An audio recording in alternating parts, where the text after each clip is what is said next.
You know, I'm tired. I'm old. I need some Viagra to get my feelings back. I was good. I was good with you, bro. You was good to that part. Yeah, I'm tired. I was like, yeah. Nigga said I'm old. I was like, yeah, I feel that. Then that Viagra shit, I was like, nah, I don't feel that, dog. I'm not in that boat with you, bro. We not in the same boat when it come to that, bro. I don't have no problem in that area.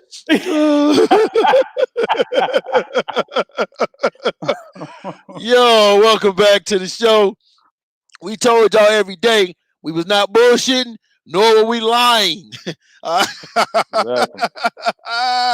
We were not bullshitting, nor were we lying. And sometimes, you know what? Let me say this, man. I look forward to this moment right here.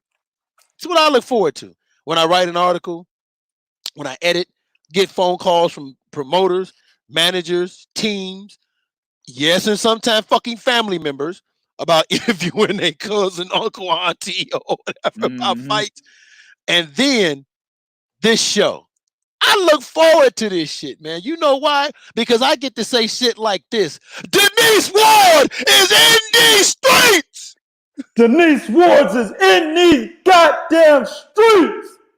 Hey, Lord Zoe, the pimp prostitute, is in these streets. Yeah, basically, man. That's a good one. I ain't even gonna second that. I'm not even gonna second that. As always, you guys know, go to 3kingboxing.com for the latest greats what's going on in the sport of boxing. All right. Of course, everybody's always gonna, people take shots at you, right? And when they take shots at you, let me explain something to y'all. When you take shots at Three Kings, right? Do you know what we do when you take shots at us? We be like, we slap our back, be like, is that a mosquito? Oh, damn. Yeah. That was a nigga. Yeah. Oh, that was, yeah, right. Oh, that was some grown ass man. I ain't know that. Blood everywhere. Oh, damn, man. Shit, my bad, bro. My bad, right. Pretty much what my man is saying is y'all niggas is insignificant. You know what I'm saying? The haters and shit, the motherfuckers that want to take shots, the motherfuckers that are envious and jealous, the cats that are waiting on our downfall, all of that. Y'all insignificant. None of you don't matter. Yeah. You know what I'm saying? We still mad because we talked about your fighter and shit. Right. Yeah. You're mad because we talk about your fighter, but we still continue to push. Nothing stops us. Doesn't matter. Nothing. And if this pandemic has not proven that to you, I don't know what the fuck will. We have been moving better and more than your favorite fucking motherfucking supposed journalists and writers and motherfuckers of boxing. So they say. Right. You know what I'm saying? You know, like I said, I like some of these niggas y'all follow and look after. I've seen these niggas at fights. No. No. I'm telling you, man, look, all I'm gonna say before we start this show is this, man. Don't believe the hype, man. That's all I'm gonna say. Unless they're putting it in front of you like we are on a daily basis. We're constantly talking to you guys. We're constantly putting shows out there, giving you our, opinions that are not scripted. Like I said, we don't have box rep. We ain't got no fucking notes or nothing like that. That's why Cass can ask us questions in the motherfucking comment section and we can answer them right on the spot in real time. We don't have no script. We ain't got no notes or nothing like that. We ain't got to read off nothing. Don't believe the hype. And also, don't believe the Photoshop photos, man. I'm just saying, man. That's a very interesting comment you made. Don't believe the Photoshopped photos, man. I seen them in person. No. No. That's a very interesting comment you made because Leonard, you heard him. Ellerbe, you heard him. Once again, Three Kings got to debunk some bullshit. Right. So, Leonard, you heard him. Ellerbe is out here going, supposedly there's this rumor, word of mouth, words written on paper, the smoke screen. I don't know what the fuck it is, but Motherfuckers talking about somehow Floyd Mayweather's gonna fight Adrien Broner. And it's gonna be pay-per-view. He's gonna come out of retirement for Adrien Broner. So of course, Floyd, being the nigga that he is, sent one of his bitches out to defy that story. Man. Oh yes, I said it. Listen, hold on, wait a minute. Let me tell you something, because y'all could be mad at me for this. And then let me explain something to y'all. Anytime you let Adrien Broner punk you in front of the cameras, I'm gonna call you a bitch. He sure did punk Leonard Ellerbe. I remember that. Ellerbe just sat there and smiled, bro. But here's the deal. You know, Ellerbe he's not a fighter. I remember Ellerbe was a little bit more boisterous, though. And I guess that was before he got deep into the business. You know what I'm saying? If you remember when Floyd before he had fought Diego Corrales and before he had fought Oscar De La Hoya, right? He was a corner man of Floyd's. He was part of the entourage, right? I believe he was like the second assistant, if I'm not mistaken. But he was boisterous back then. Like, he used to talk a lot of shit. I remember the first 24/7 episode, or one of the first episodes, but it was the one with Floyd and De La Hoya. He was talking all sorts of shit in the camera, dog. He was. Totally different dude. But when Adrien Broner said what he said, he just kind of just took that and just sat there and looked at him, dog, and smiled. Nigga, like, well, wait a minute. That's not the old Leonard Ellerbe. That's what I'm saying. I was hurt, dog, because I remembered the Ellerbe that would go at you. Yeah. I was like, yo, what happened? Right. Did the money make you docile, nigga? Hey, the money, he's in the business. So he's a businessman almost 24 hours a day. So that's that's basically took over his personality now, being like that. Yeah. You know? Yeah. I guess you're right, man. But Leonard Ellerbe had to come out, and he, Floyd, you know what I'm saying? Floyd was like, look here, man. I need, one of y'all to go out here. Mickey Bay, you can't talk worth shit. Mother Jadion Love, I don't trust you to get my message across right. So Leonard, go out here and set these motherfuckers straight. Leonard Ellerbe goes, that's 100% false, total silliness. Leonard, bro. Listen, man, I'm glad he came out and actually said it, man. I got tired of seeing this shit. As we always say, there's a possibility that we could be wrong, but there's a huge possibility that we're not. You know what I'm saying? And at the end of the day, Leonard Ellerbe dispelling those rumors, I'm glad, because it started to take over boxing, man. You know what I'm saying? Like, people was really talking about this shit all day yesterday and early this morning. Like, that's all I was seeing. And it's like, I even had, a cat hit me up. Like, man, is this shit true? You know what I'm saying? Are y'all confirming this too? And that's why, we had to get the writers out there doing their research, trying to figure out what was what. And we found out what Leonard Ellerbe said. I'm glad he came out and said it, whether Floyd put him up to it or not. But it's a fight that I don't want to fucking see. I don't want to see no goddamn Floyd Mayweather versus Adrien Broner. Who the fuck wants to see that, bro, besides Floyd Mayweather and Adrien Broner fans? Hell, I don't even think people who are fans of Floyd Mayweather really care too much about that fight. Nigga, Floyd Mayweather is, I always forget, what is he? 1-2, what is he? 1-2, 1-3-1 in his last 5 or some shit like that, or 2-2-1 or something like that. The point is, the last fighter he beat was Adrian Granados. You know what I'm saying? The last meaningful fighter that he beat was Paulie Malignaggi. This is what, 2013, man. Sure was. Nigga, I was broke in 2013, bro. Nigga, I was a broke nigga. You know how long it's been since I was a broke nigga? Actually, I do, nigga. Actually, I do. I remember. That's like a whole nother part of my life, B. This nigga Adrien Broner last fought and beat a meaningful name and a whole nother time frame of my life. You know what I'm saying? Mm-hmm. That's how long he's beat him. He's actually won a fight against a meaningful name, dog. So at the end of the day, then you got the fact that he's coming into these fights against Mikey Garcia, Manny Pacquiao, Jesse Vargas, right? And he's throwing 16 total punches over 12 rounds, man. You know what I'm saying? The nigga throws 6 punches over 12 rounds, averages half a punch a round, B. You know what I'm saying? That's what he's doing. Why the fuck would you want to see that against Floyd Mayweather you know, who's gonna be a guy that's hard to hit on top of him throwing half a punch a fucking round. So not only is he not gonna throw any punches, but even if the punches that he does throw, they're not gonna land at all. It would be Floyd Mayweather sitting back in a shoulder roll, just basically countering this nigga, countering his movements because he ain't throwing no punches, just countering his movements. This will be a boring ass, dumbass fight that honestly, I watch all boxing matches. I would not want to watch this one, dog. I typically don't even say that, bro. I don't say I don't want to watch a boxing match. The only fight that I've said before this one, I said I don't want to see if they make it, was Vladimir versus Vitaly Klitschko, because I already knew that fight would have been fixed. You know what I'm saying? Vitaly loves his kid brother, so he would have had the fight fixed for Vladimir in order for Vladimir to become the undisputed heavyweight champion after Lennox Lewis did it. You see what I'm saying? That's why that fight would have been made. And that's why I never wanted to see that matchup. I knew it would have been fixed.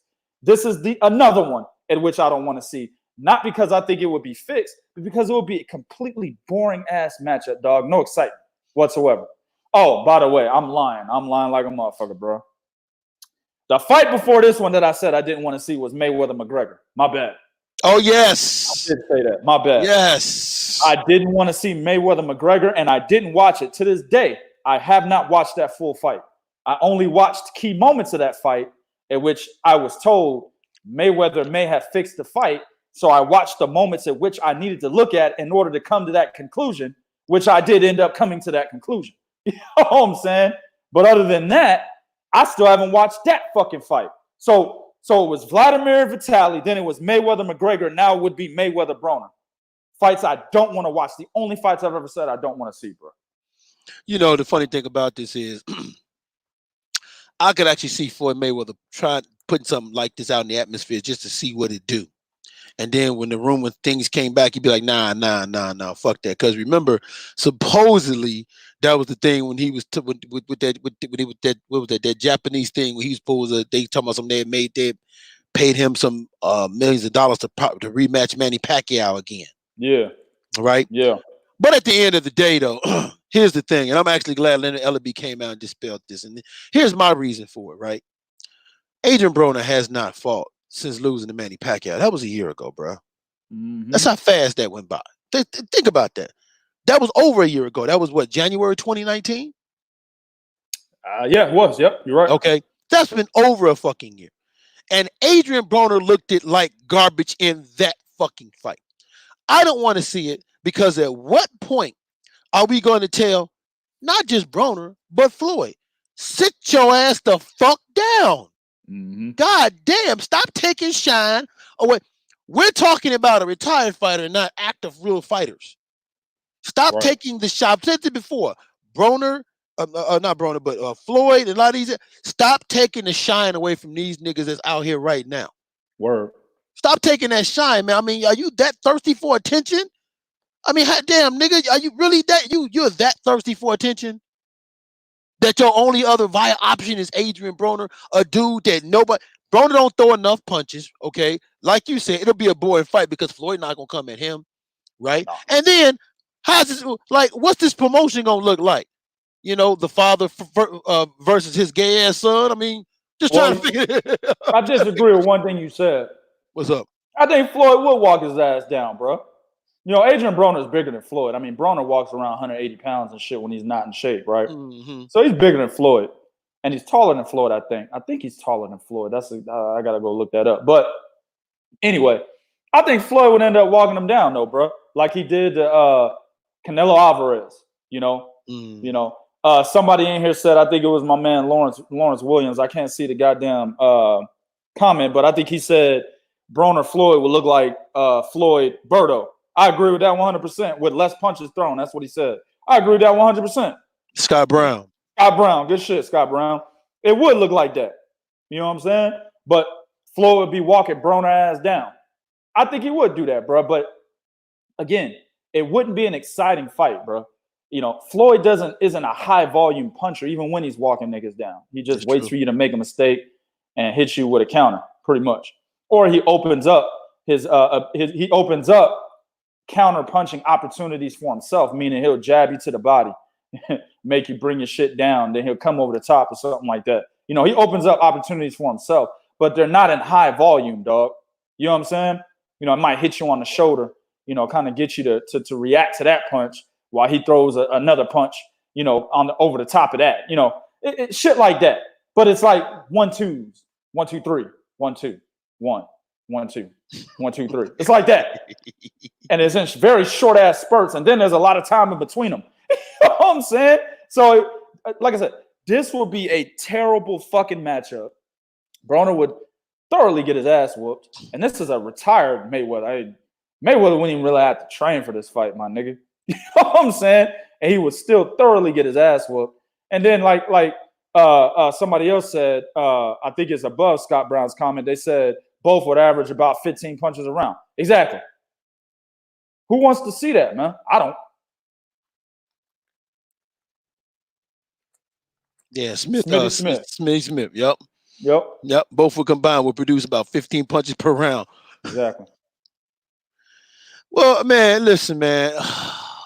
Outside of the fact who will see it, because let's just say, for the sake of argument, because you know there are some people who think that this fight would do good, right? There are some people that think that if this fight was pay-per-view, it'd do like around 700K in sales. I think it would do well. I mean, really? I think the fight would do well. You want to know why? Okay, let me go ahead. Because boxing fans are easily fucking deceived. Adrien Broner, the way he talk, look at what they did with Pacquiao. Adrien Broner looked like shit, dog, in his last fight before Pacquiao. And they still paid for that fight, man. Bruh, Bo, you gotta understand.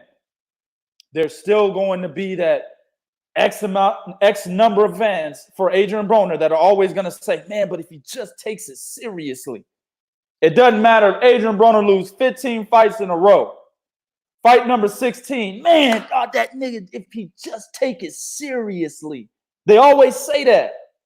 And I'm like, you know, we got to stop saying that shit about Broner. The nigga's done. He's not that good anymore. He was only good at 130 and 135, man. He was not good at 140 or 147. 147 was too big for him from the get-go. Even though he's a big dude, the way he fights, 147 was too big for him. You see what I'm saying? That's true. That's true. So he should have never went to 147 until he had already went to 140. Shouldn't have skipped to 140. But at the end of the day, bro, there is no, what if, man, you just take it seriously. No, man, there's none of that. It doesn't exist no more, bro.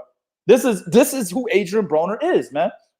But there's still a lot of people out there who still are going to say that. So if this fight were to be made, and then you got the antics coming from Broner, you got the antics coming from Mayweather, dog, and they've already got a tumultuous history. You know, whenever Floyd Mayweather finds him a new bitch, Adrien Broner starts crying. He don't love me no more. He don't love me no more. That nigga was really crying about Tank Davis. I introduced you to him. Floyd.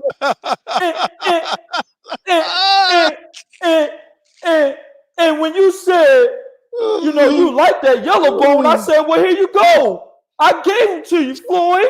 I like the yellow bone too. I wanted him too. You saw my video where I tried to give him a kiss and he didn't want to kiss me. He was just doing that night, Floyd. I was going to get that one night. I was going to get it. You see? So the Adrien Broner, dog, he cries. He cries because he's not that bottom bitch no more. That's what it is. And for you dumb niggas that don't know what a bottom bitch is, that's a pimp's favorite bitch. That's what a bottom bitch is. A pimp's favorite bitch. You know what I'm saying? So that's what Broner was until that light-skinned motherfucker Tank came in. And Flo was like, damn, that yellow bone bad than a motherfucker. Hey, Broner, you got to move to the side, my nigga. You know what I'm saying? So that tumultuous relationship, that storyline is there. You know what I'm saying?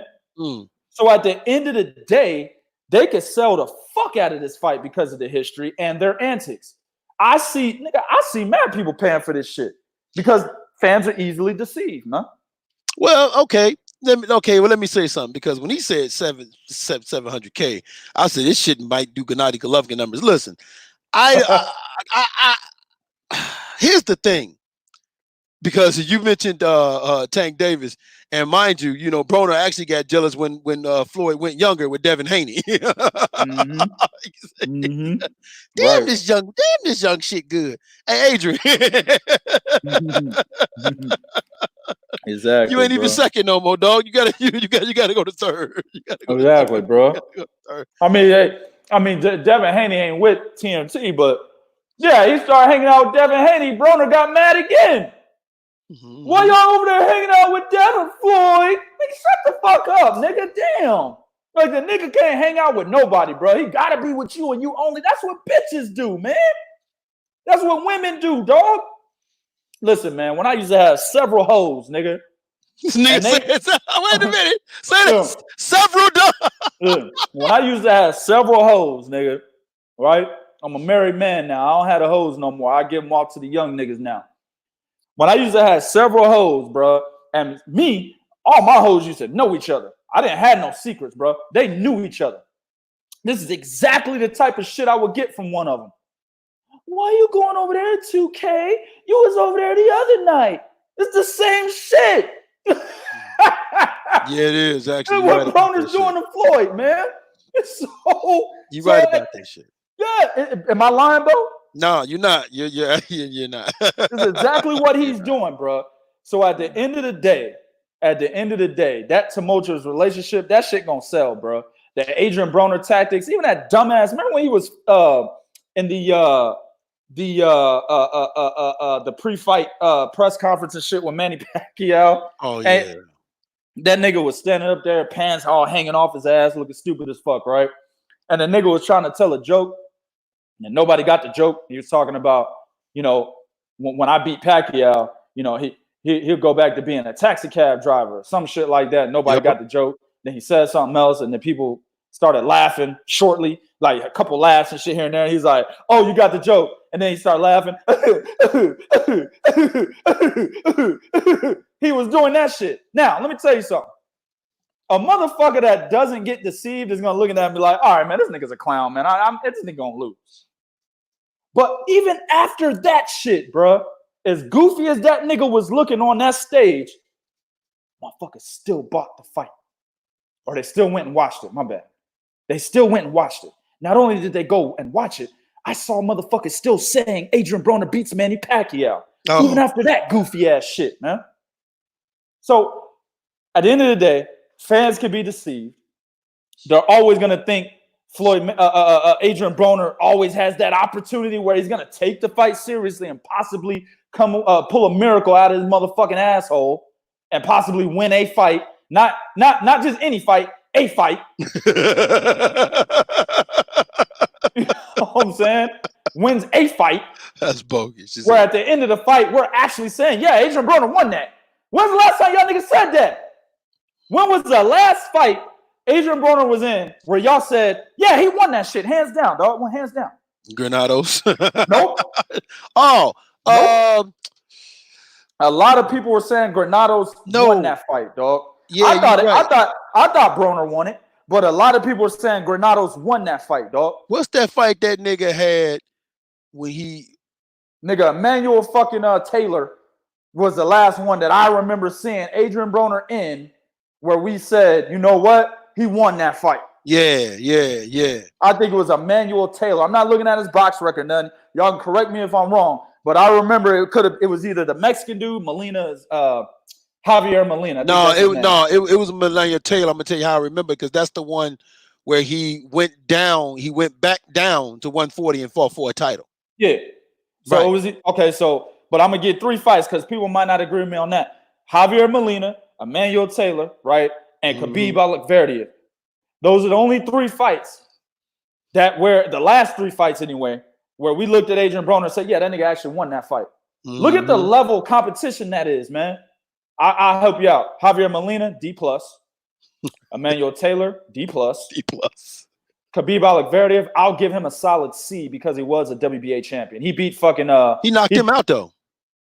I don't think he knocked out Khabib out. Yeah, he knocked out Khabib Alekverdiev and Ashley Theophane.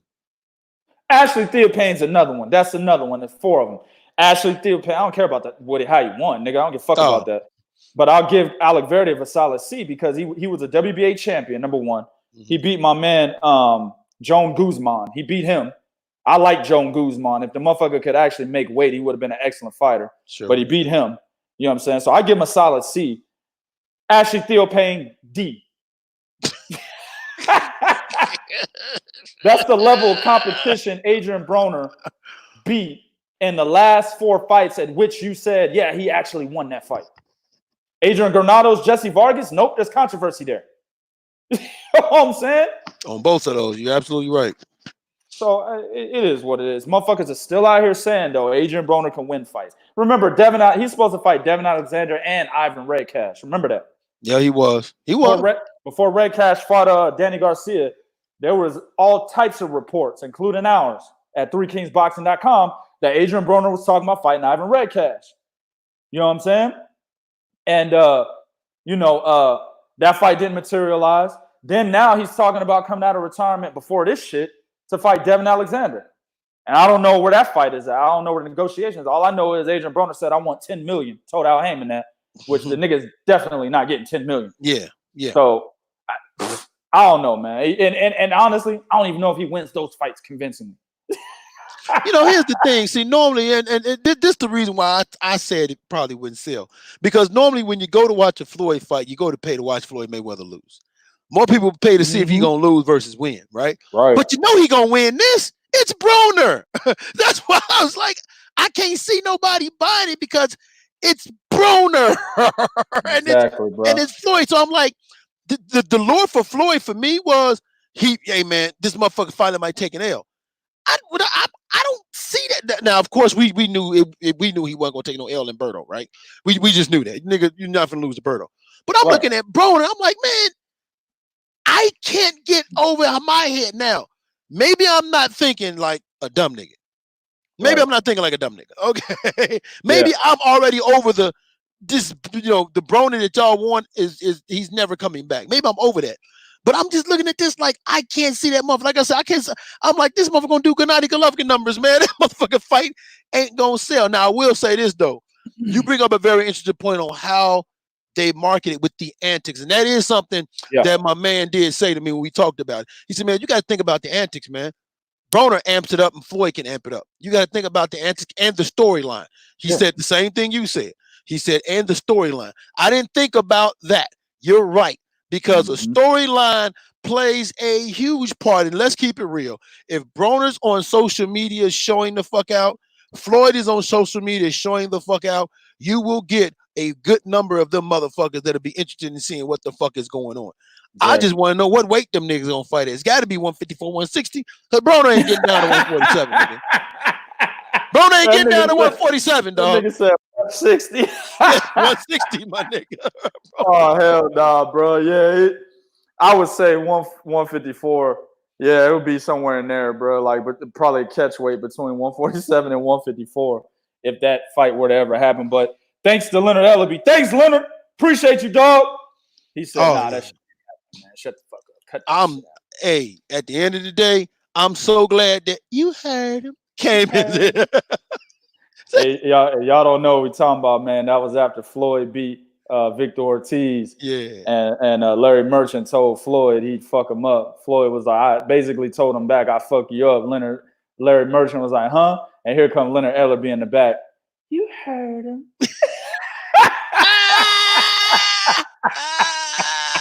That's that nigga's tagline, boy. What up, Leonard? That is what he said. Let's read some of the comments.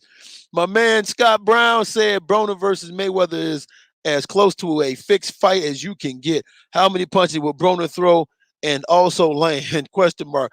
No, fixed fight is Conor McGregor and Floyd, but I'm gonna say that opinion to myself. I mean, at the end of the day, man, I'm not gonna say Scott Brown is wrong by saying Broner versus Mayweather would be fixed. At the end of the day, it'd be so fucking boring, nigga. We wouldn't even care if it was fixed or not. We wouldn't even give a shit. You know what I'm saying? And we would just be like, anyway. Our boy Jay say I'm late, but fuck it, I'm on CP time. We in these streets. Oh man, my man Lawrence Williams. Hold on, wait a minute. Let me change that. His real The name, Guru. bro. The Guru. You got a new name from us, the Guru. He said, did Leonard dispel the Spence Lee fight too? Fans running with that too. No, we haven't heard nothing about that yet. Yeah. We still trying to figure that. We still digging into that one, man. Yeah, we still digging into that one. But I mean, to be honest with you, man, I wouldn't put too much stock into that either, man. If it is going to happen, it'd be a fucking tune-up. You know what I'm saying? It'd be that tune-up that Spence is talking about that he doesn't need. That's what it would end up being. So I wouldn't put too much stock into that shit, bro. My man, God Clough Shango said Broner is every big name's favorite tuna. Hey, big name, little name. Everybody want Broner. You know why? Yep. Because he's gonna sell tickets, man. Yeah. That's money. At the end of the day, as sorry as that nigga is, he's still gonna sell tickets, bro. And he's bro, they can't get enough of seeing him get his ass whooped, man. That's the thing. Like, so much so that you telling me a nigga like Floyd Mayweather can sell fighting him, and that's a nigga everybody want to see get their ass whooped. Look, Broner. Listen, remember, we talked about before fighters that are hated. Like Muhammad Ali was in the past, hated a lot, right? Yeah. And people got gratification when he finally lost his first fight to Joe Frazier. Had his first professional loss, and that was to Joe Frazier, right? And in the process of that loss, he got knocked down by a left hook, right? That was gratifying to all these fucking people that hated Muhammad Ali, so much so that they continued to hate him until he fucking retired. Let's not get it, twisted. But some of that hate was kind of removed because they were like, oh, finally somebody shut that nigga's mouth up, right? Yep. Yeah. But Adrien Broner was all up in everybody's ass, bro. No homo. He was just that piece of shit you couldn't get out, bro. You know what I'm saying? And he was ignoring the fuck out of you, bro. I always feel like you had to wipe your ass. Like, damn. Yeah, you sitting on the toilet, you shaking and shit, and you moving your ass, and it just won't drop. That was Adrien Broner. You know what I'm saying? So seeing Adrien Broner get his ass whooped multiple times for as long as it lasts is always gratifying to these people. Me personally, I don't care. You know what I'm saying? I thought Adrien Broner was unstoppable at 130, 135, but when he skipped 140, went to 147, I knew he was going to lose. I was waiting for him to lose. I actually thought he lost to Paulie Malignaggi, in my opinion. I thought Malignaggi edged that fight. Yeah. You know what I'm saying?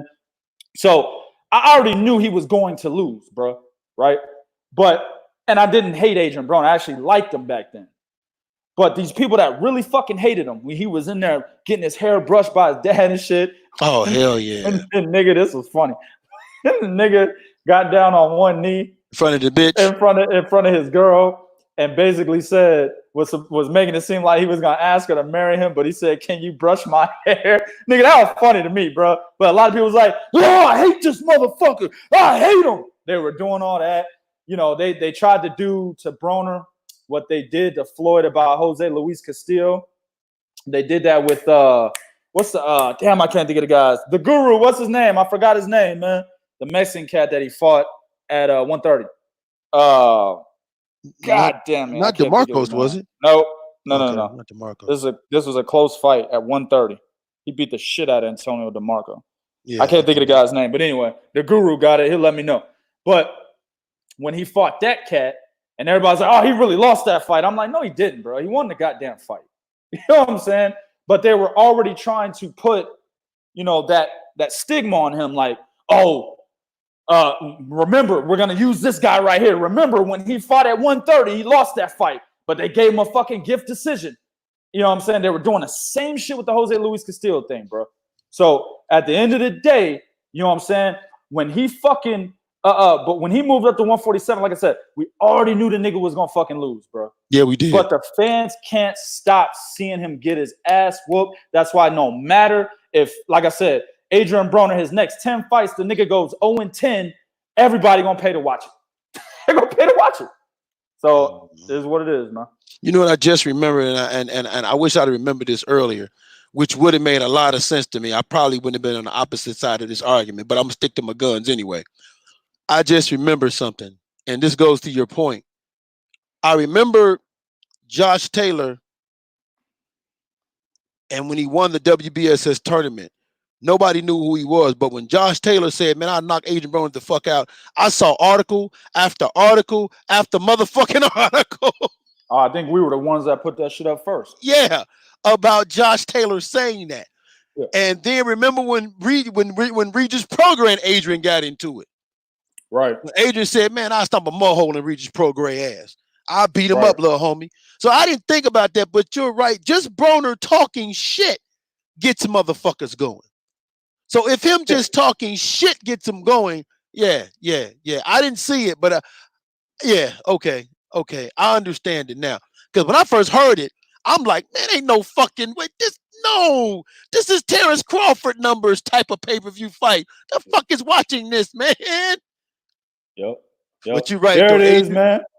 There it is, my man. Blue Blood Sports TV in the building. Daniel Ponce de Leon. That's who it was, bro. I couldn't think of his fucking name, bro. That's the guy that they tried to use as an analogy anyway, that they used Jose Luis Castillo for Floyd Mayweather. They were using him for Adrien Broner just in case this nigga goes up in weight, becomes unstoppable, just like Floyd Mayweather was. They were going to go back to the Ponce de Leon fight. Now you don't hear it because Broner done got his ass whooped by a whole bunch of motherfuckers now. You know what I'm saying? Mikey Garcia, Marcos Maidana, Sean Porter, you know what I'm saying? Manny Pacquiao. So now, you got 4 gratifying losses. And a lot of people thought he lost to Granados and fucking Jesse Vargas as well. So you got possibly 6 gratifying losses. They're not going to mention Ponce de Leon anymore. But they were gearing that up, dog, just in case he did end up becoming the second coming of Floyd Mayweather. They had Ponce de Leon in their back pocket, man. I'm telling you, man. That's what they did. All right, my man, the Sports Advantage, he also agreed with you. He said, Broner convinces people he is worth billions and the greatest boxer to live. Yeah. Nigga, look, a lot of niggas gonna get mad at me that fuck with hip hop. Broner has done what Jay-Z has effectively done. Yes, I don't think Jay-Z is the greatest rapper of all time. Fuck out of here with that bullshit, dog. He's not. You know what I'm saying? There's a lot of niggas that are way better than Jay-Z. You know what I'm saying? But Jay-Z has effectively convinced. Same thing with Beyonce. Beyonce's not the greatest singer right now. She's not even the best active singer, in my opinion. But those two have effectively convinced the world that they are the best at what they do. He's the best rapper. She's the best singer. They've convinced millions, nigga. Adrien Broner has done the same thing. He's convinced a bunch of people, I won't say millions, a bunch of people, right? Enough to the point where a lot of them think, oh man, if he just takes it seriously. So they buy the fight or they tune into the fight. Yeah. That's what it is. No, you're right. My man, Blue Blood Sports TV says, salute to your brothers. Appreciate that, man. Appreciate that, man. Smitty Smith said, so is Broner considered a gatekeeper? So I made a video about this. That nigga is 100%. At that time, Regis Prograis wasn't that big. Josh Taylor was still fighting O'Hara Davies and shit. Jose Ramirez, I think, had just got the belt, and Maurice Hooker wasn't champion yet. So 140 was wide open. At that time, I said, yeah, at 147, he's a gatekeeper. He can't beat none of the top guys, and he can't beat none of the top contenders. He's a fucking gatekeeper at 147. Yes, but if he goes back to 140, he could become a champion again. Well, fast forward to today. If that nigga was active today, yes, he'd be a fucking gatekeeper at 140 and 147.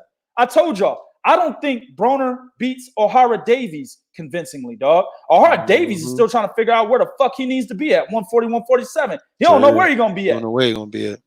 He can't beat O'Hara Davies convincingly. I might lean towards O'Hara Davies. You feel me? Yeah, that nigga's a gatekeeper. That nigga's a gatekeeper if you go to 140, but he's too fat for that. He's a gatekeeper at 147 because that's one of the stacked divisions in boxing. He's a gatekeeper at 154. Why? Because he's too little to beat at 150 goddamn 4. So I think Patrick Teixeira might beat Adrien Broner. You know, Jamel definitely fucks his ass up. Jason Rosario is too damn big for that nigga, bro. It looked like, you know, when Big Show fought Floyd. Yeah, no shit. Just a different result. The big nigga gonna win this one. Exactly, bro. Way too big for him there. So yeah, even though 154 is probably the most open with a lot of players that are involved that aren't really known, Adrien Broner would still have trouble there, bro. So yeah, he's definitely a gatekeeper if he comes back in the sport of boxing. Yeah, well, I mean, that's obvious he's a gatekeeper. I mean, if he's not being used as not I'm not gonna say tune up. Like Manny Pacquiao used him just to defend the title so he could be legit. That's it. Yeah, I had a title defense, and then he dipped. He fought Adrien Broner and dipped. Exactly. What the fuck he did? Oh yeah, I got senator shit to do. I'll see you motherfuckers next year. And he did. He did. Exactly what he did. You know. So yeah, you're absolutely right. Smacked this nigga up easily and moved on. Went and did some senator shit. Yep. So you're absolutely right, dog. I can see guys who just before they go for that title fight, you throw their ass in there with Broner. You know, like, hey, he's #1 contender, but the champion is busy and he wants to fight somebody. Give me Broner. Exactly.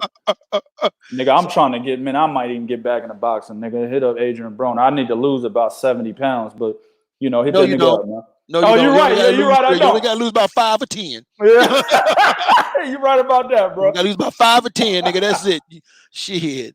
And you ain't got to come down. Adrien come up. That nigga come up, bro. Exactly. I was almost there.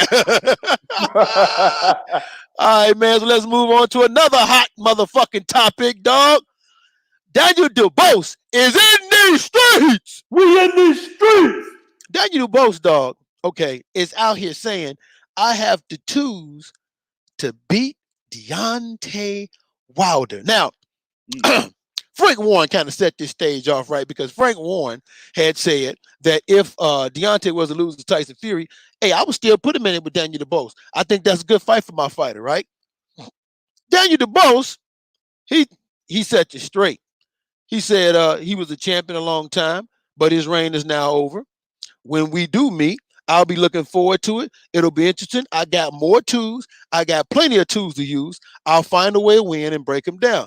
Yeah, of course, this is what the heavyweight game is about. Knockouts and exciting nights. It'll be interesting when it happens. A lot of y'all are going to get mad. So let me say this right now. If there's anybody out there that is a Deontay Wilder bed lover, you ain't about to like this. So this might be the part you want to leave. Or you can stick around and listen to us hate on your man and get mad. And, you motherfuckers talking about my nigger. Oh, man. Damn. But we gonna do it. You know what I'm saying?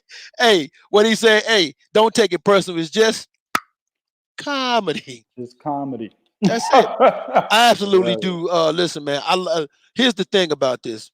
I actually do like this. Daniel Dubois, and you guys may disagree. There's a lot of fighters out there that me and my man Prodigy feel that Deontay Wilder can still beat. Daniel Dubois, say what? I said absolutely. Right. Daniel Dubois is a different animal, though. Daniel Dubois, not only does he have power, does he have a good chin, he also has a very good jab, which we all know was giving Deontay Wilder problem when he was facing Tyson Fury. Okay. Right. Daniel Dubois, outside of being bigger, he's very sturdy on his legs. You can hit Daniel Dubois, he doesn't move very far back, and he comes forward. And like he said, he does have a lot more tools. There's more things about this dude that you got to worry about coming back at you other than just a right hand, man. What do you think about this, Prod? I've always said that Daniel Dubois is not a good matchup for Deontay Wilder, man. Sure did. The more and right now, let me say this: if he would, let's say, Daniel Dubois was being pushed fast, like kind of like Michael Conlan, for example. He was being pushed faster, like him or maybe like a Teofimo Lopez or something like that, and finds himself as the #1 WBC contender for Deontay Wilder maybe 2 years ago or so. I think Wilder would have beat him then. 2018, Wilder would have beat him. The experience that Daniel Dubois has gotten since then, if they fight in 2021, 2022, something like that, he beats Deontay Wilder, man. I'm telling you. And it's not a situation where I'm looking at Daniel Dubois as a great heavyweight. Not at all. Styles make fights, man. Listen, Daniel Dubois is a big-ass dude. The motherfucker's like 14-0 with 13 knockouts. He's knocking everybody the fuck out. You know what I'm saying? Not only is he knocking everybody the fuck out, much like Wilder was doing, he knows how to set his punches up way better than Wilder does. He knows the basics way better than Wilder does. He has better movement. I think Wilder's a more athletic guy, but Wilder doesn't use his athleticism, dog. He relies on one punch, and he stands right there in front of you. So with that being said, given the Wilder that we've been seeing the last 10, 11 fights, right? Daniel Dubois, this motherfucker has better athleticism than he does. Daniel Dubois actually moves. He provides angles, right? He's jabbing the motherfucker, setting up that big-ass right hand. You see, all of those things are going to be trouble for Deontay Wilder. If Wilder hits him and he doesn't react, much like Tyson Fury didn't in the second fight, that's trouble, man. That's all you got from Deontay Wilder then. You see what I'm saying? Mm-hmm. So right now, given the skill set that Daniel Dubois has showed me, let me tell you something, man. When Daniel Dubois fought Nathan Gorman, and I know, motherfuckers, you're comparing Wilder to Nathan Gorman. No, nigga, listen. When Daniel Dubois fought Nathan Gorman, I knew he was going to win that fight. What I didn't expect was that Daniel Dubois was going to literally fuck Nathan Gorman the fuck up until the fight was finally stopped. You know what I'm saying? Exactly. I didn't expect that. Nathan Gorman, at that point in both of their careers, they're both prospects, Nathan Gorman was supposed to give him trouble. Maybe take it 12 rounds and shit. You know, Daniel Dubois went through a little bit of a scary moment in the fight, you know, and then, you know, he had to overcome adversity and he pulled out a decision or he pulled out a late knockout. That's the storyline that I was ready to write when I covered that fight. But instead, the storyline I wrote was Daniel Dubois completely fucking demolishes Nathan Gorman. Beat the hell out of him. The fuck out this nigga, man. You know what I'm saying? So with that being said, in that fight right there, Daniel Dubois showed you that he's not a fucking prospect, dog. He's not what people are fucking labeling him as right now. This nigga is a highly skilled contender. You see what I'm saying? He showed you in that fight. That's why I think if Daniel Dubois fights Joe Joyce, which they're supposed to, he's going to knock Joe Joyce the fuck out, dog. Mm-hmm. Joe Joyce is done, nigga. Joe Joyce got a good chin. Yes, he does. I'm confident that Dubois knocks him the fuck out, dog. Why? Because Joe Joyce stands right there in front of you. Joe Joyce didn't even look good against Bermane Stiverne. He looked like shit against Bermane Stiverne. This is the same Bermane Stiverne that Deontay Wilder made do the motherfucking limbo in the ring, nigga. You know what I'm saying? Bermane Stiverne was getting ready to do some leg workouts, had to do some quadricep stretches, nigga. That's what he was doing. Said, damn, nigga, I got to hit that goddamn leg machine, dog, right after this fight. And it's what he fucking did. Nigga stretching his legs out, bro. That's how he got knocked out. That Bermane Stiverne looked terrible. Looked okay against Joe Joyce. Joe Joyce looked terrible against that Bermane Stiverne. Okay? So, and right, Scott Brown just said it. Joe Joyce blocks too many punches with his face. Abso-fucking-lutely. So I could see Daniel Dubois with that big-ass right hand that he has, getting the fuck out that chin until eventually that nigga's like, all right, that's it. I got to get the fuck out. You know what I'm saying? So given the skill set that Dubois has right now and that he has shown, bro, I understand Deontay Wilder's championship pedigree, but at the same time, Deontay Wilder has shown himself to be a one-dimensional fighter as of late. Until I see Deontay Wilder return back to the Deontay Wilder that fought Bermane Stiverne in the first fight, where he was jabbing from the outside, stuck to the outside, was moving his head a little bit, was providing angles, right? Made sure that he didn't give Bermane Stiverne no motherfucking opportunities that he gave Eric Molina, Johan Duhaupas, Arthur Spilka, Gerald Washington, Luis Ortiz twice, and then ultimately Tyson Fury, right? Mm-hmm. The opportunities that he gave all those motherfuckers, right? Until he goes back to that Deontay Wilder, he loses to Daniel Dubois, man. I'm telling you. You know, here's the interesting thing about this. This is really not a very popular topic, and I understand why, because we're talking about a guy that there's still some questions on, right? There's still some questions on Daniel Dubois' chin from a puncher like Deontay Wilder, right? The reason why there's a question like that because there's nobody in heavyweight division that punches like Deontay Wilder. However, let me say this. I've seen Deontay Wilder struggle with guys who, from a fundamental standpoint, is less than Daniel Dubois. Okay? Yeah. I've seen him struggle against them guys. I saw him struggle against Arthur. Arthur Spilka him to the knockout. I had that fight tied. Yeah. You know what I'm saying? Exactly, bro. I had that fight tied. Eric Molina, same motherfucking thing. Okay? Gerald Washington was winning the fight until the fucking knockout took place. Okay? Dominic Bizzelli, get the fuck out of here. Don't even mention that name to me. All right? But at the end of the day, this is what I want y'all to understand. What you guys are looking at when you look at Dubois, you're saying he hasn't had enough fights. Well, here's where the one thing I want y'all to understand. Daniel Dubois has been sparring some of the best heavyweights. He's sparred multiple rounds with Anthony Joshua, multiple rounds with Tyson Fury, multiple rounds with Vladimir Klitschko. So he has that experience from sparring lots of rounds with these guys. That's why when he got in there with Nathan Gorman, I wrote the article. I was tripping when he said Nathan Gorman. He said, "Man, listen, this is gonna be an easy fight for me." I'm like, "This nigga tripping." I was like, "Come on, man, Nathan." Nathan gonna give you a little bit of trouble, dog. You tripping, man. Let me add on to what you just said. I'm turning right back over to you. I promise. You mentioned he gave all those. He fought all those guys in sparring. Not only did he do that, he gave them all trouble in sparring. It wasn't just a situation where Wilder went in there with Klitschko and got knocked out, allegedly. You know what I'm saying? We're not hearing that about Dubois. What we're hearing about Dubois is this motherfucker went in there and gave all of those guys trouble. Yes.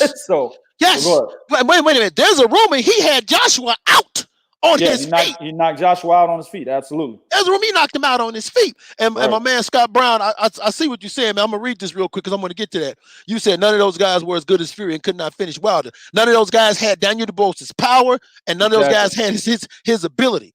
That's another reason why they couldn't, right? Yeah. Because Johan Duhopis, he made Deontay Wilder's eye puff up. Now imagine that type of power double like a Daniel Dubois. But at the end of the day, for me, okay, the fact that you had it when Dubois said that shit about fucking Nathan Gorman, I thought Dubois was tripping. I said, man, get the fuck out of here, man. You lost your mind. He went in and demolished this dude. Okay. Right. So outside of that, and then the fact, like you said, he's been giving these guys trouble. And mind you, I'm not talking about some, he's just in there 1 or 2 camps. Daniel Dubois has been in multiple camps multiple times with all of these motherfuckers we're talking about. That does something for you as a fighter. Go ahead. I mean, and I mean, the camps ain't even, that's just one thing. We're talking about a former fucking Olympian. Now, I understand Deontay Wilder won the bronze medal and he started boxing late. But the problem with him starting boxing late is that he didn't have an amateur career, right? Daniel Dubois had a fucking amateur career, a good one. And he fought good fighters while he was an Olympian. He fought great fighters while he was an amateur. Yes, he did. So, I'm just saying, dog, like, at the end of the day, bro, given what Deontay Wilder we have been seeing over the last 11 fights, people, 11 fights or 9 fights. Let me say 9 fights, right? 9 fights is enough for someone to actually change who they are and be hard to revert back to where they need to be, bro. I would assume that he would need 3 or 4 more fights to revert back to where he needed to be in a comfortable manner, dog. You see what I'm saying?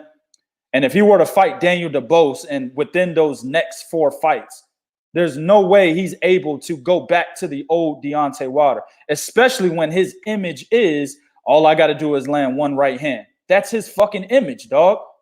And he has allowed that to basically be embedded in his psyche when he's in the ring. Guys like Tyson Fury, Daniel Dubois, right? Tony Yoka, who's coming up. And you might not know who he is, but he's coming up. That's going to be a bad motherfucker if he keeps his head on straight. Junior Foz, another cat to be on the lookout for. Yeah, right. These guys, you can't just look at these guys and say, yeah, I land 1 punch and that's game over. You know what I'm saying? Fuck it. No, bro, you can't do that. You know what I'm saying?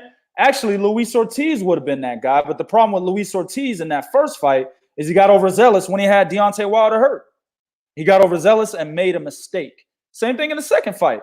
The motherfucker got complacent in the second fight, right?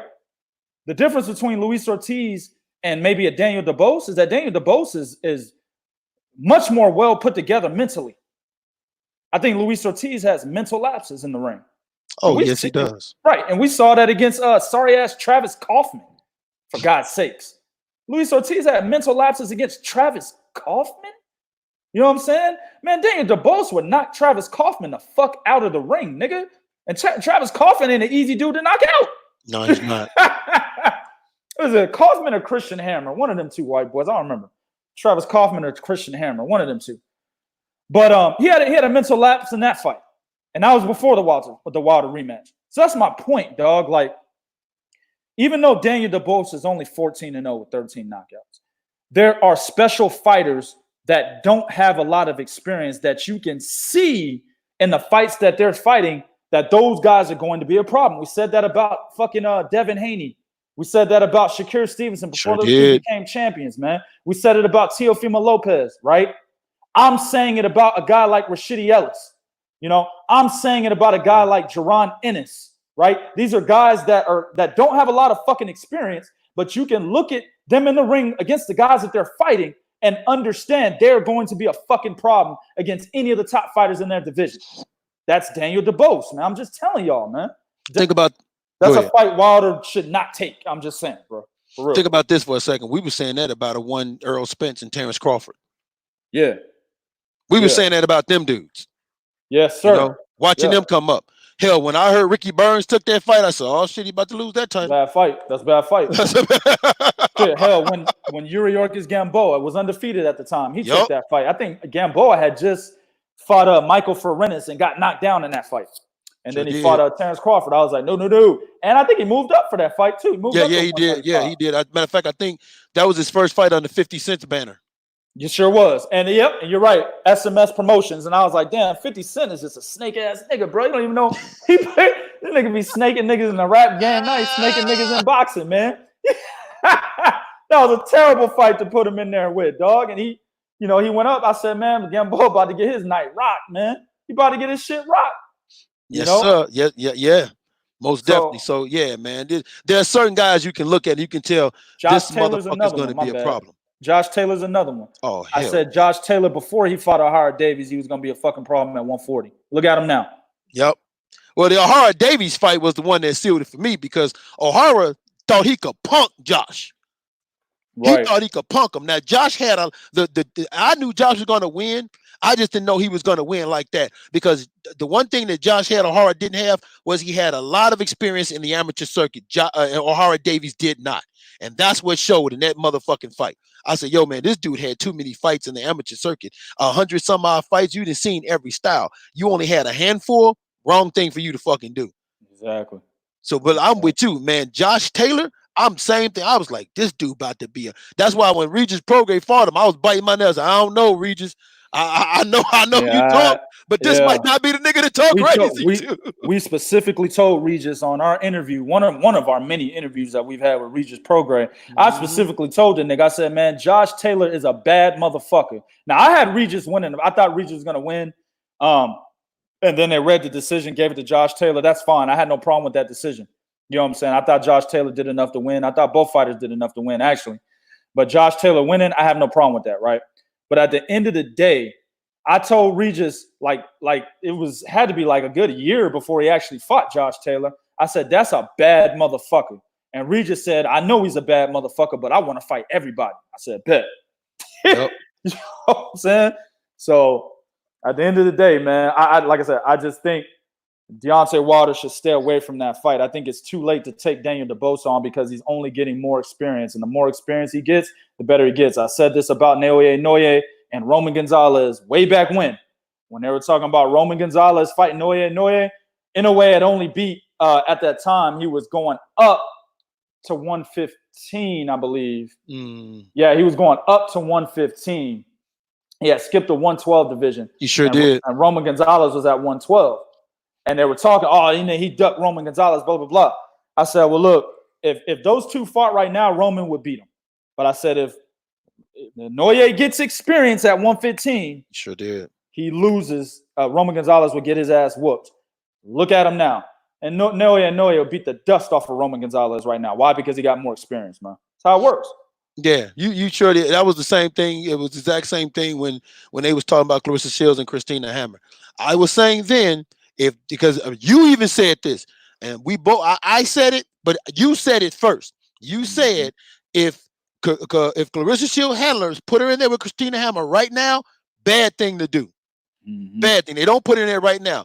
And when Christina Hammer didn't wind up fighting Clarissa Shields wound up fighting Hannah Gabriels, I said she's going to beat Christina Hammer. Why? Because she went through a fight, went through the adversity, saw that level, she got it. Yeah. I said it was a bad move on Christina Hammer's part, letting Shields get that fucking experience, man. I will read some of my man Jimbo here said, he must be new to the show. He said, I'm pretty sure if you watch any of his fights, even one of his fights, you wouldn't know you would know that's not how you say his name. Are you sure this guy has ever seen him fight? Because we saying Daniel Dubois. Hey, at the end of the Somebody day, told him. Somebody told him. that Sporting Advantage did a good job of handling that, and it is what it is, man. Like, I mean, just because I might mispronounce a nigga's name to your non-liking doesn't mean I don't know who the fuck he is, man. I'm probably mispronouncing Naoya Inoue to a lot of Japanese people out there, but I've known Naoya Inoue since the motherfucker had beat Adrien Hernandez at 108, then beat Omar Narvaez in the same year, 2014. Now, you tell me how the fuck I know that right off the top of my head, but I may not know him. Well, shit, all you got to do is go to Prodigy of Boxing Talk. All you got to do is type Fighter of the Year. I think, what year was it? Was it 2013? Oh, this is a while. No, this is on the other way. This is on the Throwaway channel. Yeah. So I got the video. I never posted it, or at least I didn't post that video on the Gods of Boxing Talk. I didn't post it on there. So I'm gonna do it though. I'm gonna post throwback videos where I specifically said back in 2014, Inoue should be the Fighter of the Year over Terrence Crawford. I said it back then. Yep. You know what I'm saying? So I'm probably not pronouncing his name right to Japanese people, but I know who the fuck he is. So I mean, it is what it is, man. I covered the Daniel Dubois Nathan Gorman fight. I covered that fight. Shit, nigga, go to 3kingsboxing.com, type in Nathan Gorman, look for the goddamn recap of that fight. It says EJ Williams on there as the author. Hell, type in Daniel Dubois or Nathan Gorman. You see plenty of articles written by all of us there. So yeah, man, we might pronounce. That's a pretty stupid ass thought process. That man, he's mispronouncing his name. He doesn't know who the fighter is. That's stupid as fuck. But anyway. Anyway, my man, who is this? Lawrence Williams said, "I think he just beat Alvarez when the Gomez fight got hot."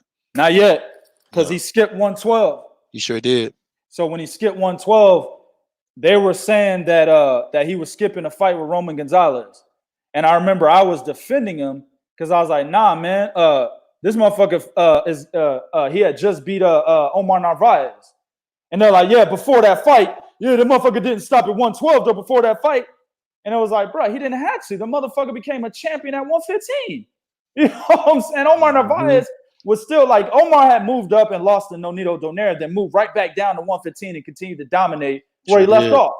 Sure did. So Omar was still, that nigga had never been knocked out. Even at 118 when he moved up, Nonito Donaire didn't even knock him out there.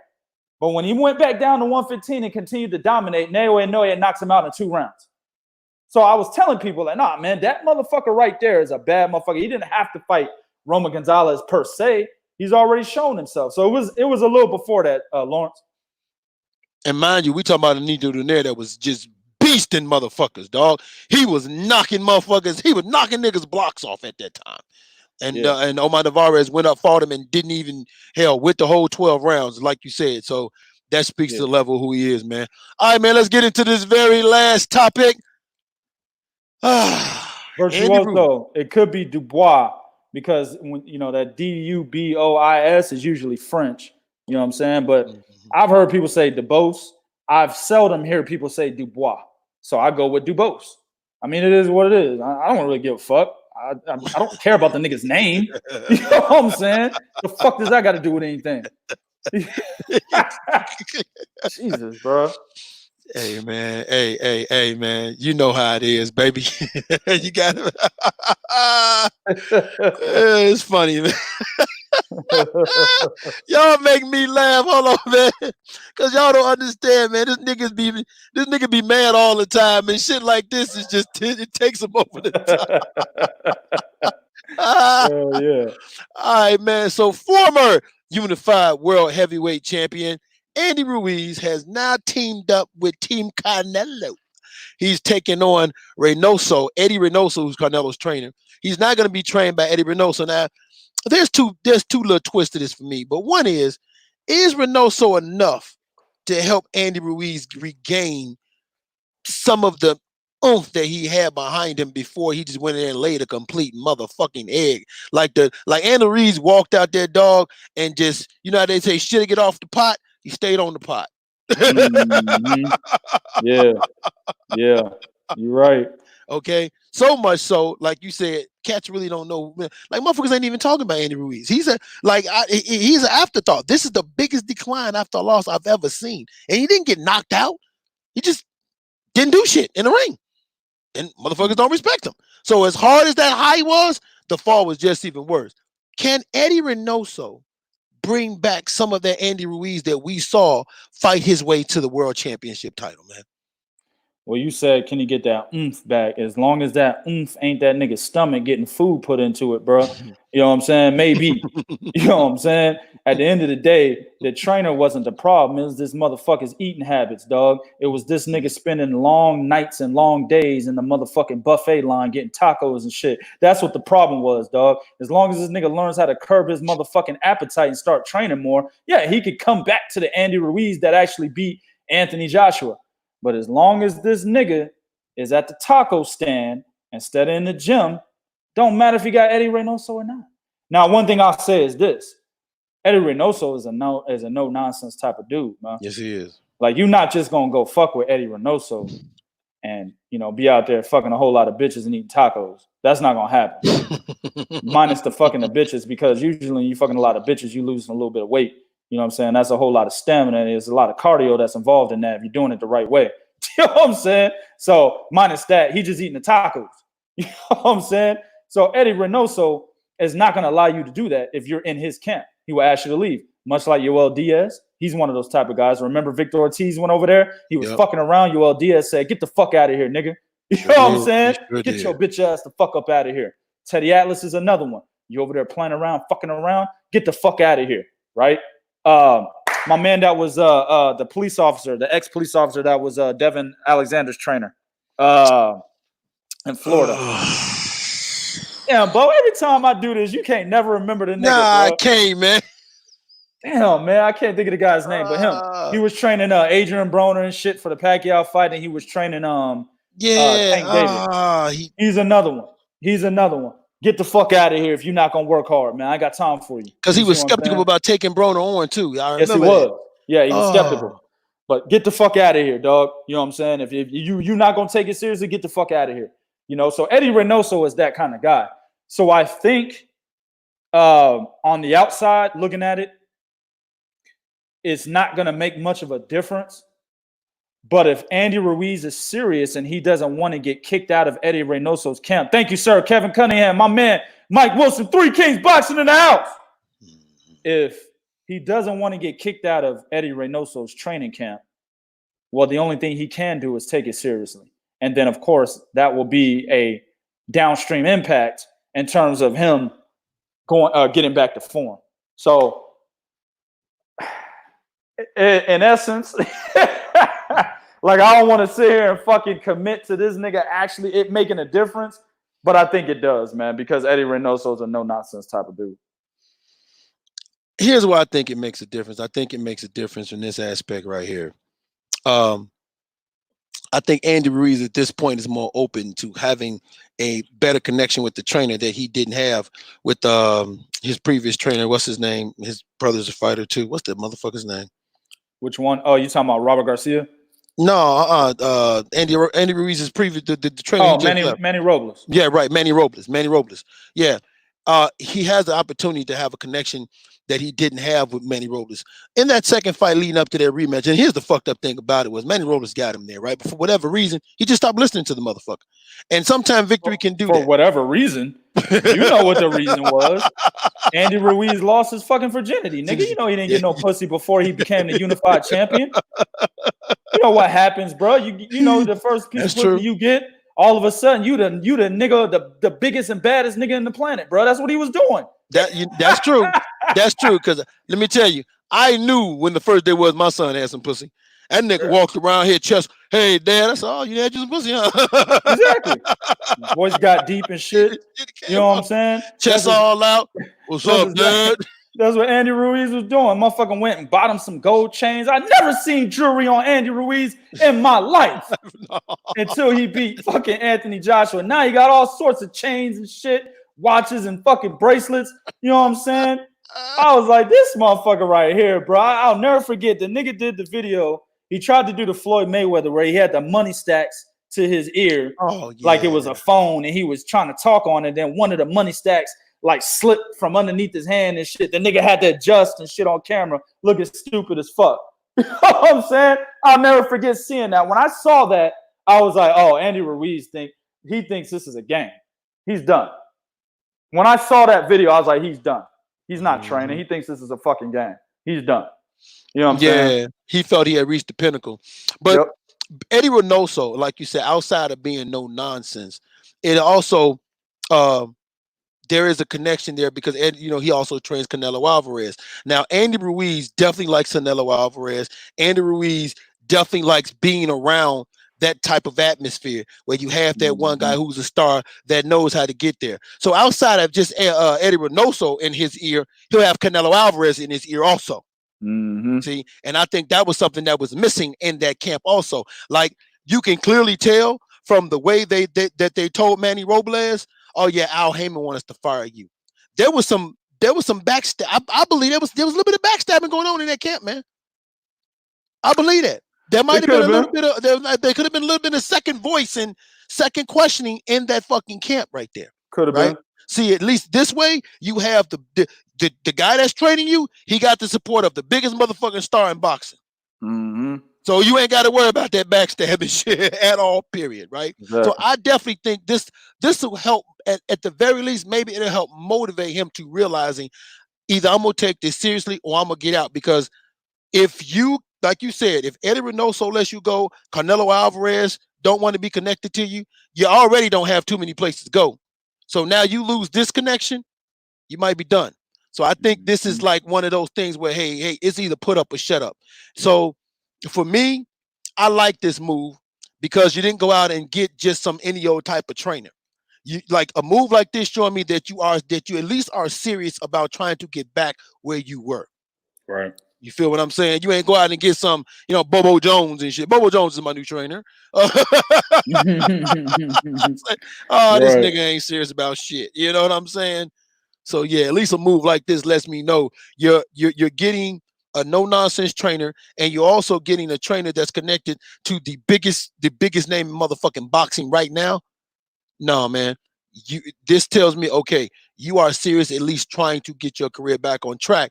But I want to run something by you though, man. Because when I saw this, I said this earlier. I said, man, this is the type of move that a fighter like Canelo would make if he's thinking about maybe walking away doing his own shit. Think about it. He already got Ryan Garcia being trained by Reynoso. Now you bring in Andy Ruiz. I don't know, man. I could be stretching here, but we already know that there's a rift. Oscar says just business. Canelo could be like, yeah, motherfucker, you right, it is business. Hey, I saw Al Heyman take fighters from you. I'm gonna do the same thing. well, Andy Ruiz isn't with Golden Boy, so he wouldn't be taking him from him. But I mean, you make a good point. It's possible that he's preparing himself to become a free agent and to run his own career. He already has that CA symbol on all his hats and shit, and he's got his own slogan. What does he say? No boxing, no life, or something like that. At least that's the first. He's the first that I've seen had that slogan, because I seen Gervonta Davis with that same slogan too. So I don't know who the originator of that shit is, but Canelo's the first motherfucker I've seen with that. But anyway, he's got his own brand. He's got his own name. He's got his own fan base. I mean, he's a superstar in the sport. He could definitely branch off and do his own thing. Now, I mentioned this on another show we did. The only problem is he won't have the business clout, right? Golden Boy's business clout is everything for Canelo right now. Golden Boy's business clout is the reason why Canelo can muster up a fucking majority decision against Floyd Mayweather in a fight he lost 10 out of fucking 12 rounds. It's the Golden Boy business clout that allows him to be able to do shit like that. It's the Golden Boy business clout when the IBF says, you know what? This is a unification fight. So based on our rules, we don't have a rehydration clause in a fight against Danny Jacobs. And then the Golden Boy business clout comes in and says, you know what? If the IBF don't honor that goddamn 15-pound rehydration clause, we will. You know what I'm saying? Danny, go ahead and try to come in 15 pounds overweight, my nigga. We will bust that ass with a fine, nigga. That's the Golden Boy business clout, bro. Yep. Right? So Canelo won't have that backing him if he goes on his own. So that's the one thing that, in my opinion, may keep Canelo from doing that. I think Canelo if he leaves Golden Boy, he goes to Matchroom because he's still under the DAZN banner. I think that would happen. But there's a part of me that thinks he would never leave Golden Boy. I think he sticks with Golden Boy because even though he disagrees with the way part of his career is being ran, at the end of the day, bro, Canelo would not be making the money he makes without Oscar De La Hoya. That's very true. That's just bottom line, dog. He would not be the fucking figure that he is in boxing without Oscar De La Hoya. He wouldn't, bro. That's very true. So it comes down to a situation where Mexicans have a lot of loyalty to one another, man. Regardless of the rift, regardless of the beef, regardless of the disagreements that they have on the way Canelo's career is being ran right now, there's still a level of fucking loyalty. And with that loyalty, I don't see Canelo leaving Golden Boy. But just in case he did and decided to be a free agent, that's a good point that you make, man. It could be something that he could be starting. Yeah, that's why I'm saying I'm looking at this like, you know, listen, if I hear one more fighter, one more like top fighter go to Reynoso, no, that's it, dog. Nope, nope. Just Canelo. If Oscar don't see the forest before the trees, something wrong with you, dog. Mm-hmm.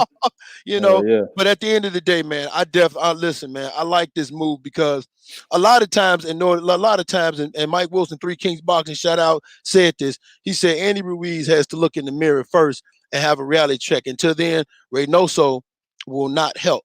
And you're absolutely right, which is why I think this is that reality check for him. That's why he did this.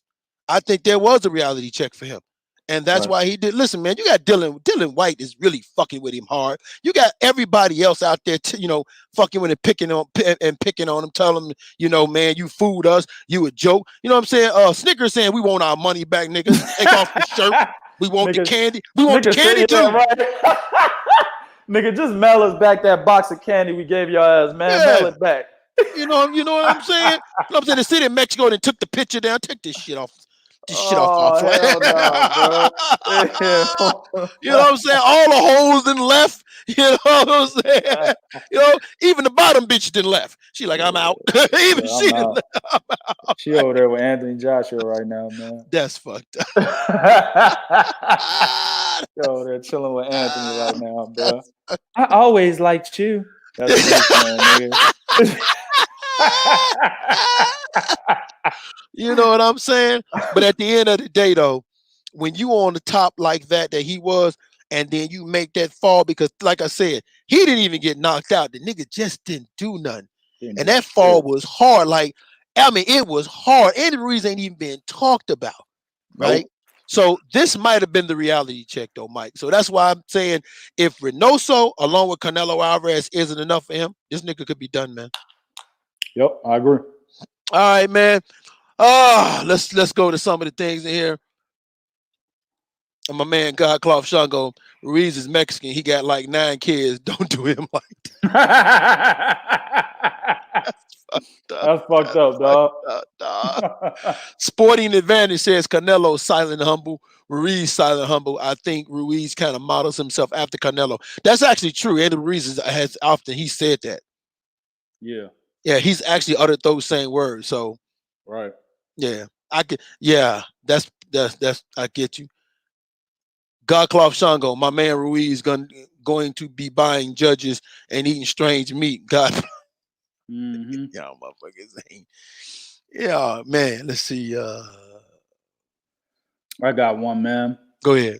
I know. I don't remember who fucking said it, but I think it was Sporting Advantage. Actually, put that back up there. I think it was Sporting Advantage.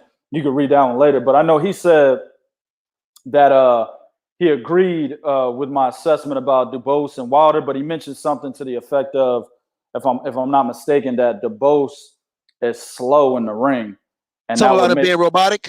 Yeah, robotic, and that would make him lean towards Wilder. I don't know what fight you watching, man, but Dubois not robotic. Like if you go and watch him fight that Japanese motherfucker he fought, I don't remember the cat's name, but he was moving a lot in that fight. Also against Nathan Gorman, he moved very well in that fight as well. You know what I'm saying? So there are moments where he could be robotic. I agree with that, but for the most part, he's not a robot. He's not like Anthony Joshua was, man. Like, you know, Anthony Joshua looked like that nigga was made from old car parts and shit, bro. That's not Daniel Dubois. You know what I'm saying? So and I don't expect that Daniel Dubois to get in the ring with a Deontay Wilder if that fight were to happen somewhere down the line. He's going to have a lot more fucking experience if that fight were to happen. You see, we're not talking about that fight happening right now. No. Wilder's got to fight Tyson Fury, right? This fight would happen after a third Fury fight and somewhere probably a fight after that if Wilder decides to stick around. So, yeah, Dubois would definitely beat Deontay Wilder in that situation, man. Absolutely. And he's not, and like I said, I don't expect him to be seldomly robotic like he is now. I mean, I think he would be fully into being, tapping into his athleticism by the time he fights Wilder. Yeah, I'm also, here's a thing about Dubois in there. You was talking about with Joe Joyce. Listen, man, Joe Joyce was taking punches from Bermane Stiverne, punches that he should have been blocking. Yeah, I believe Joe Joyce has a good chin. I don't think he can take those type of punches repeatedly that he was taking from Stiverne. He can take those from Dubois. Right. I don't think he could do that repeatedly. So you may run into, and this is why I think Dubois will win, because you may run into a Joe Joyce that may try to do a little bit more boxing, and that's just not his fucking strong suit right there. Joe Joyce is more robotic than Dubois is, to me, if you ask me that. Yeah. You know? So if you get him to try to move and a box and move and try to box and all that against Dubois, no, that's his wheelhouse, man. Exactly. Oh yeah, okay. Sports Advantage said, yeah, I didn't mean to say robotic. It's over. I didn't mean to say robotic. It's overplayed. Yeah. Nah, I get it, but I know what he means to an extent, because there are points and times where Daniel Dubois can plant, but that's him just looking for that big shot, But a lot of times while he's setting up that opportunity, man, he's moving very well in there, man. Yeah. You know what I'm saying? So, like I said, there's a lot that at the point at which Daniel Dubois would take on a Deontay Wilder, man. Nah, man, there's a lot that's going to be missing from Deontay Wilder's repertoire at that point in time. He possibly gets knocked out by Daniel Dubois, man. Man, Texas said Tony Yoka really might be the guy everyone's sleeping on. Not here at Three Kings. Yeah, we not, my man. Hey, look, a lot of listen, I'll tell y'all, man, a lot of motherfuckers is part-time boxing fans, man. They don't know shit about the sport, bro. You know what I'm saying? They know the big names. You say Deontay Wilder, yeah, I got that nigga. Yeah, I know that nigga. Tyson Fury, yeah, I definitely know him. Yeah. Anthony Joshua, yeah, I know that nigga, man. Yeah, hell yeah, I know that nigga, man. Tony Yoka, huh? Tony who? I don't know that nigga, man. I don't know that nigga. That's how it works, bro. So I mentioned a name. I throw a name out there on purpose because I know a lot of motherfuckers not gonna know what I'm talking about. Well, it is what it is. I'm about to fuck the game up after this. YSM Sports Media, he said Yoka has a very high ceiling. Absolutely. Absolutely. And then, of course, y'all ain't gonna know this. Sporting Advantage said now Nordic Nightmare is robotic as they come. Y'all might not know. I know who Nordic Nightmare is. Robert Hell Anus. I was gonna leave it out there for them, nigga. Nah, let them have it. Robert Hell Anus. That's another dude. Wilder beats that. Listen, man, I want y'all to understand. Wilder beats pretty much almost all of the top level contenders. He beats Charles Martin. He beats Robert Hell Anus. He beats Adam Kownacki. I think he beats Derek Chisora. That'll be a tough fight, but I think he beats him. I think he beats Alexander Povetkin. That'd be another tough fight because of Povetkin's movement, but I do think he beats him. You know what I'm saying? He beats. What about Andy Ruiz? You think he beats him too? Oh, right? Yeah. He beats Andy Ruiz. Yeah. I need Andy Ruiz to work with Eddy Reynoso for maybe 2 or 3 fights, and then maybe he'll be a problem for Deontay Wilder. But right now, the Andy Ruiz we just saw, Wilder knocks him the fuck out. Now, here's the deal. It's always about styles make fights. And my man Smitty Smith, he said when I was talking about Daniel Dubois, he said, could Daniel beat Luis Ortiz? Now here's the deal. Styles make fights. We know this, right? Even though Wilder defeated Luis Ortiz, understand that Wilder had trouble with Luis Ortiz in both of those fights. Both of those fights, the first one, they were getting ready to rob Luis Ortiz. Let's get that clear. Yep. Wilder was ahead on the scorecards. I think one of them he was walking away, which was bullshit. Luis Ortiz on my scorecard was winning that fight. I had him right. Ahead. Exactly. Luis Ortiz should have been winning that fight. The second fight, it was no question Luis Ortiz was winning that fight before he got caught. You know what I'm saying? So understand the style that Luis Ortiz implemented, even though he got knocked out twice by Wilder, gave Wilder all the trouble he could handle. If he could have just stayed on his feet, he probably could have got a decision in the second fight. You see what I'm saying? So when you transfer that over to Dubois, I think Luis Ortiz gives Dubois trouble because of his style. his boxing ability, his ability to set up the punches, his movement. But I think Wilder took a little bit out of Luis Ortiz.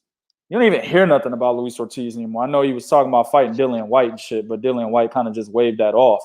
You know, he was talking about fighting Andy Ruiz as well. Then they waved that off. You don't really hear nothing about him, man. I think Wilder took some shit out of him.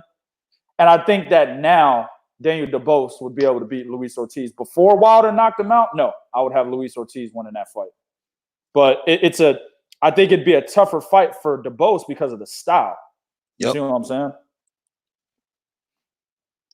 My man Sporting Event said, the only reason I come here, I only fucks with the best, and they must be in these streets. In these motherfucking streets. Virtuoso put $5 on it. Oh, yeah, man. My man Virtuoso, he threw 5 on it. He said, I can empty a bottle of molasses quicker than Joe Joyce can throw a punch. Exactly, nigga. A bottle of molasses, a bottle of syrup, nigga. A bottle of honey. Exactly, bro. And mind you, Joe, and here's the thing, Joe, and cats might disagree. Joe Joyce has reached his ceiling to me because the motherfucker's already in his 30s. Yeah, he's like 32, something exactly. Like that. So that shit ain't getting no higher. Daniel Dubois is getting higher. Daniel's on like 22, 23 years old, man. Yep. That motherfucker's good, dog. He's good, man. Think about it. We was talking about Daniel Dubois. The cats was talking about Daniel Dubois long before he actually hit the scene like that. And I remember that because I remember cats talking about, yo, man, you heard about this cat that be sparring some of these big name dudes over there in the UK? They say he the next Anthony Joshua. Just after Joshua, I think, had beat Vladimir Klitschko. Yeah, they was like, he the next Anthony Joshua. And I said, what? Yeah, yep. They did say that. Sure did. My man, the Texas said, it's really the seasoned young prospect contenders with deep pedigrees that the champion will have problems running into. Right. Exactly. Exactly. My man Heisenberg threw 5 on it and didn't say shit.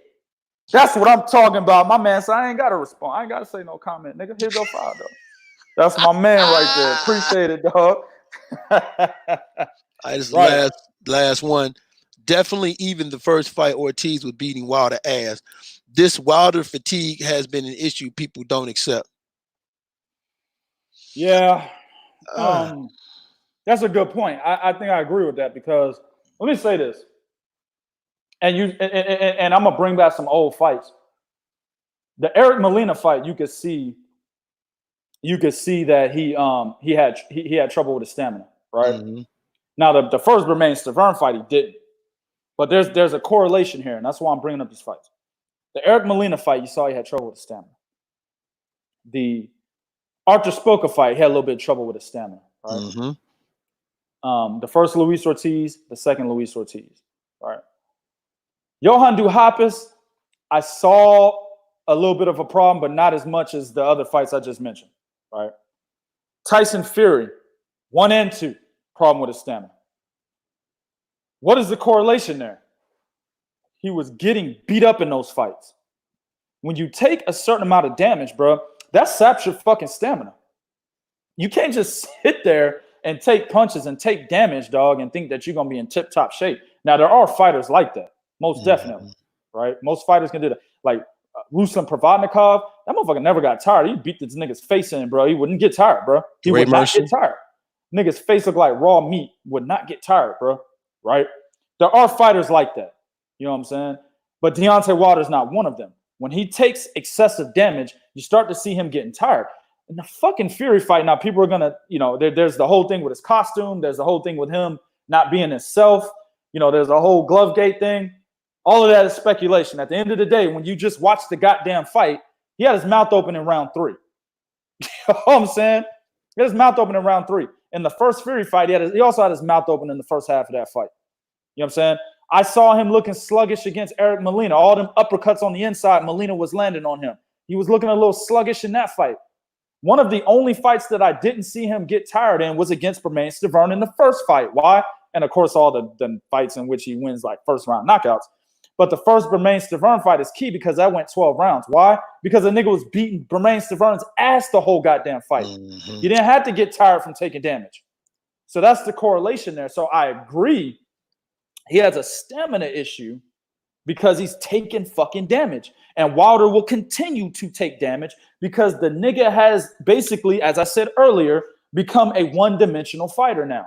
He's relying on one punch to get his opponent out of there. He's not moving his head. He's not moving around at all, bro.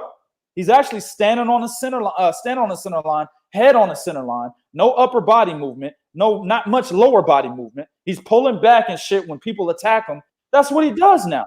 So he will continue to take damage if he's fighting guys that have an array of skills and have the basics down, like a Daniel Dubois. He's strong, man. He will continue to take damage against those fighters. Thus, you will see his stamina sap, man. So what happens? You know what? Besides that, and you bring up a very good point about taking damage. I mean, all you got to do is look at what happens to you in everyday life. Wake up in the morning, your energy is great, right? But when you go to work, you're not tired of anything. But when you get fatigued, listen, taking damage to your body will fatigue you anyway. Stand out in the sun too goddamn long. Just stand. Don't do shit. Just stand out in the sun. 90 degrees. Well, not Chicago. Do this in Texas because come to Texas and do that. Yeah. We don't have weather like that. But take your ass to motherfucking Texas. Stand out in the goddamn sun.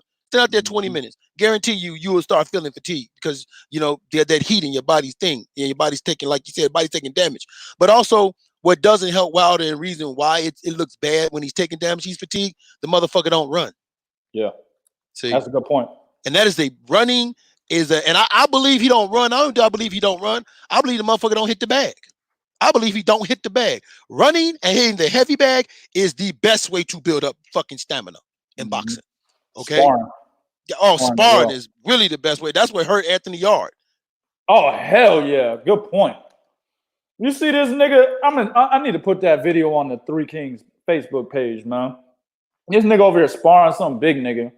But it's not real. It looks stupid, bro. I'll put it up there. It's not real sparring. And then Tunde Ajayi jumped in, got in the middle of it because he felt the big nigga was too rough on Anthony Yard. I was like, no, nigga, that's what he needs. What he needs. That's what he needs. What are you getting in there breaking it up for? That's what the fuck he needs. Shit. Hey, you gotta see that sparring video of Vladimir Klitschko? Dude was getting on him, and Klitschko got right back on his ass. Exactly. All right. Matter of fact, James Ali Bashir said this, and I will never forget this. He said Vladimir Klitschko was never afraid of that work. He wanted all the top dudes in camp with him, all of them, because he wasn't scared of no work. Because that's what gets you ready for that motherfucking ring. So when you don't jog, like you said, when you don't spar, and when you don't hit that heavy bag, some fighters can take damage and still be there. Watch James Toney when he fought that cat. I think it was Jurev. What's his name? Jarov. Oh, when he fought for the cruiserweight title. Vasily Jurov. Vasily Jurov. They was doing damage, right? But the nigga that got fatigued was Jurov. It wasn't James fucking Toney because James Toney believes in hitting the bag for hours. Exactly. He believes in sparring for hours. So when you don't do the basic things to help you with that, then on top of you taking damage, that's how you look done, man. All right, everybody, as always, go to 3kingsboxing.com for latest grades, what's going on in the sport of boxing. Thank all of y'all for being in here. We are going to be here, like my man said, every single day. And for all y'all out there just hate us, we have a special message. Prodigy, take us out. Y'all will know what to do, man. At 3 Kings Boxing on Twitter, at 3 Kings Boxing on Instagram, right here, 3 Kings Boxing on Facebook. Also, of course, and most importantly, go to 3kingsboxing.com for the latest and greatest in boxing news and information, as well as interviews, man. Y'all know what it is. Unfiltered, unraw, uncut, and fuck your feelings, man. We out this motherfucker.